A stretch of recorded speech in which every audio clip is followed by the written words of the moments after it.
In this video, we're going to be talking about the poop chute coming out of your double wide manufactured home. Welcome back to another video. My name is Brandon, and if you are new here, this is a home build series where I'm acting as my own general contractor, building my own home.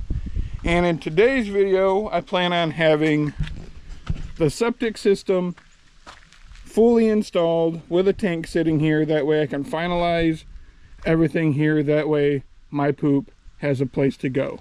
I dry fitted everything to make sure that the way I wanted to route this will work. Today we're going to be gluing the pipe in, at least up until this point where it leaves the home, because everything is going to change once you start gluing it. So the reason why I want to glue this in and get it to this point, which is just outside the foundation, is because the block showed up and he wants to start on this end of the house getting it blocked in. So I need to have this pipe fully glued in, because once you start gluing pipe in, even though they're dry fitted and you pushed as hard as you could to get them in there, they're probably going to slip in a little bit deeper and everything's going to change. So I'm going to have to do some adjusting as I exit the building again, which is minor. I just wanted to make sure that the way I wanted to run this is going to work for how I needed it, and so far it's looking like it's going to. My septic tank is going to be at a depth deep enough I'll be able to backfill and cover it with at least, 6 to 8 inches of dirt, and my drain field is definitely going to be deep enough to get 2 foot of coverage over the top of that, which that is going to be the most important thing, because they are very specific on how much soil can be on top of your drain field. So everything from the home leading to the tank has to keep the drain field in mind, and so far everything is looking good. So let's get under the house, let's start gluing things together, and we'll start tweaking things as we come out the building. So I think I've gathered all the tools that I'm going to need. I have my glue, some cardboard so I don't make a mess on this nice concrete. I have my level, my 4-foot level, my drill, and then something to drink to keep me hydrated. I'm just gonna go ahead and take my Sharpie and I'm gonna mark, the position that it's in now, because I want to keep this angle of attack. That way the angle of my dangle, is pointed in the right direction. The height is gonna change, which means that the angle of my pipe is gonna change, which I can correct with those metal straps that I put up. But as far as the angle of it leaving my building and going outside, I want to keep that the same. I'm gonna go ahead and tackle these cleanouts. I have a clean out pretty much every direction change. I think the code requires a clean out every 50 feet to 100 feet. So a 50 foot being the minimum. And I have one here. I have one at the 45-degree Y, and then I have one leaving the building. So I don't need one at the 45-degree Y, but why not? I'd rather have one and use it if I need to than wish I had one there and not be able to clean whatever's stuck in the pipe. So it's always okay to go overkill. It's never okay to skimp a little.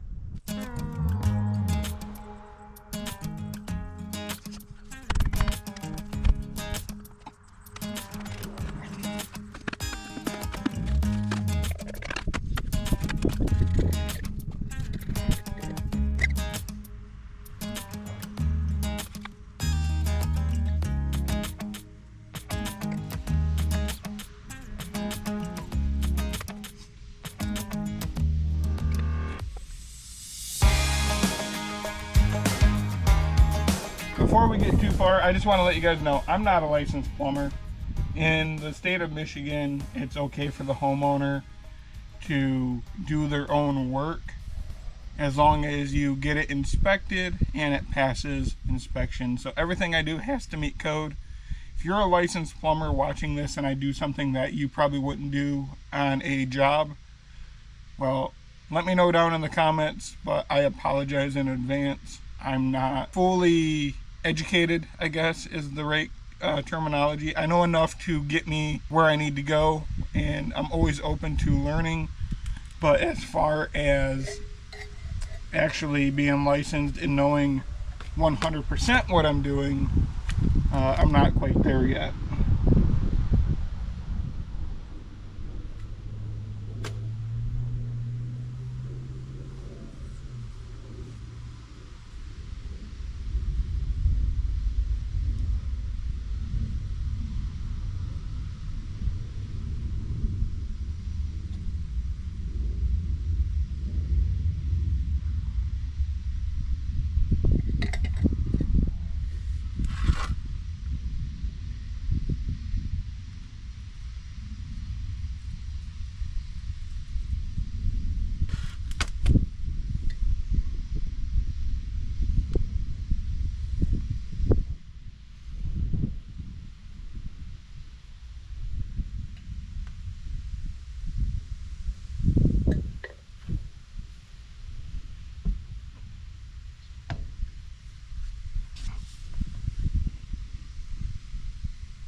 All right, so now we need to check the angle of my dangle. And right now this looks really good.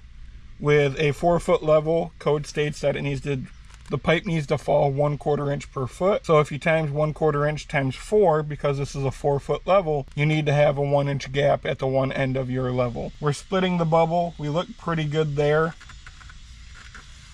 If we bring that pipe to level, which is about right there, that is about an inch. It might be a little more than an inch, but we do have a little bit of leeway. If anything, I might adjust the strap one hole just to pick this pipe up a little bit, but for what we're trying to achieve, this is acceptable. The code, I believe, states 1/4 inch per foot up to 3/8 of an inch per foot, which this currently falls within that. Too steep of a slope, your poop is going to get stuck because the water's going to go faster than the solid. Too shallow of a slope, your poop is going to not go anywhere because there's not enough fall for it to get sliding through the pipe. Let's move on to the next fitting. All right, here's the other clean out. The angle of this is off, obviously, because I didn't care where this ended up. But we're gonna get the clean out glued in. We're gonna dry fit it again. I need to fit this whole pipe up and make sure that this pipe's angle is good. That way I can go ahead and mark this with the marker and glue this in place. That way the angle is correct. If this is not correct, then I need to adjust these metal straps. Let's go ahead and knock this off. Let's get this one piece glued in, and then let's dry fit it back up.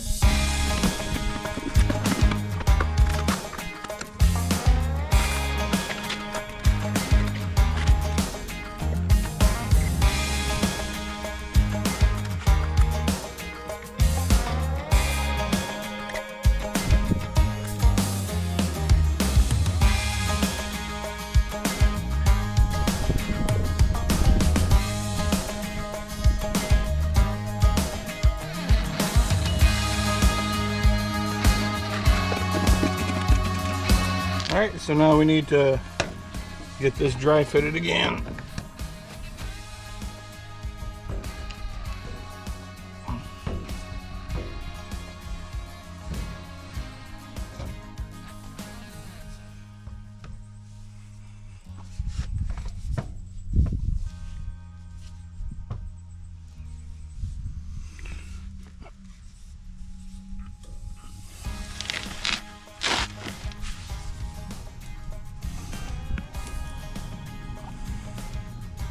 And we need to check the angle of the dangle. Let's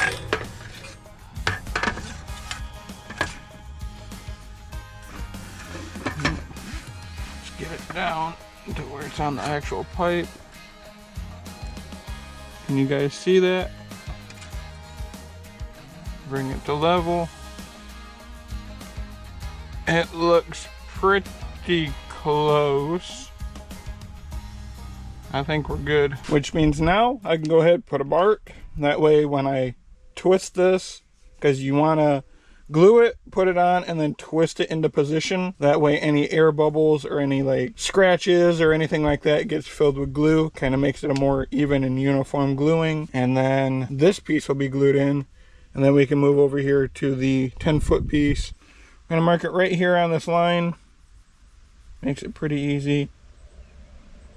Just going to make a straight line.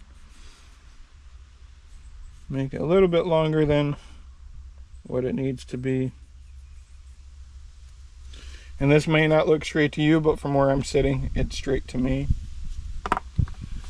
So let's go ahead and try to get this pipe out of there.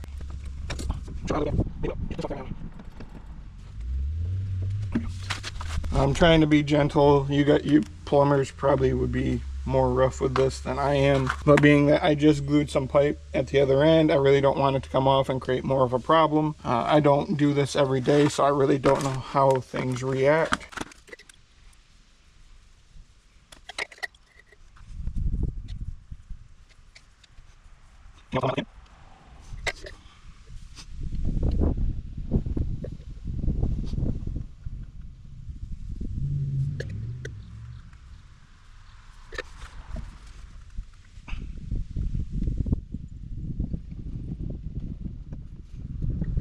The reason why you want to hold it is because you can physically see it try to spit the pipe back out. There's a lot of pressure in there, some hydraulic pressure from gluing. It will spit your fitting right back out. All right, that one's glued in. It's time to work on that pipe, which I'm going to go disconnect the pipe on the outside. That way it's easier to maneuver this pipe, and then we'll keep working our way out. We only have this one to glue up, and then we're outside the building.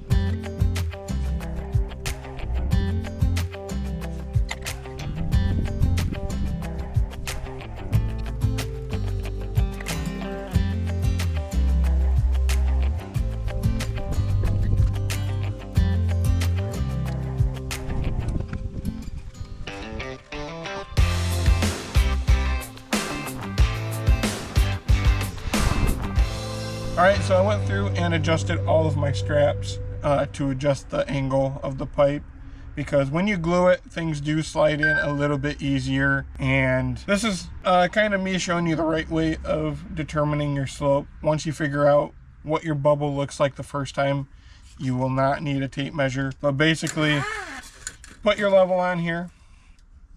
Your bubble is going to be cracking this first black line. I don't know if you guys can see that or not. But so you guys can see this end, you're going to make sure your level is sitting on top of the pipe, and then you're just going to make that bubble level like so, and then you're going to measure this gap, and that looks to be about 1 inch, if not just a slightly hair over 1 inch, which is fine. That's all you need. 1/4 inch per foot on a 4-foot level. It's a 1 inch gap. Now we're outside the home. I'm probably going to cut this pipe right here and then have a 10-footer. That way it's a solid pipe going through the wall, because right now I have a joint right here and I don't like that. Now that we exited the home, there's a couple things that we have to do. One, we have to continue the slope at least 10 foot past the home, because according to my septic permit, my septic tank can't sit no closer than 10 feet to the home. Right now, my septic tank is sitting at 15 feet because that's where the slope led me, and that gets my tank down to the right depth to make everything beyond the tank work how it needs to work. The next thing we have to do is we have to put a clean out outside the home.